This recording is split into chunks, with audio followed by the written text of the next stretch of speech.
אלה הפירות של ינבוט השדה, פירות שתמצאו בשדות בקיץ, בסוף הקיץ, ותתפלאו, אבל אפשר לאכול אותם, את הדבר הזה. כשהם מבשלים ונעים בצבע חום כהה, אפשר לאסוף אותם, כמו שעשיתי כאן, למיין, להוציא את אלה שעם החורים. כשאלה עם החורים, אז יש בהם חרקים, אנחנו מוציאים אותם, וטוחנים אותם כדי לקבל לאבקה.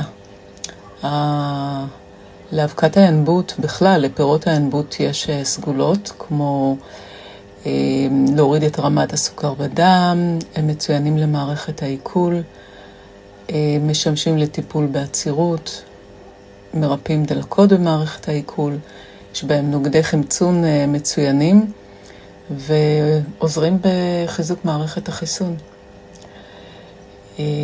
הנה כאן קיבלנו את האבקה. באבקה אפשר להשתמש כטיבול למרק.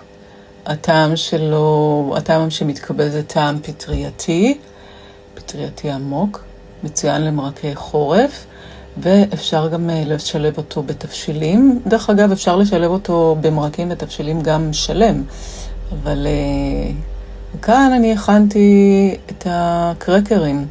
אני ז'קלינה ליקוטינה, מדריכת ציור הליקוט. למתכון לקרקרים, שלחו לי בתגובות.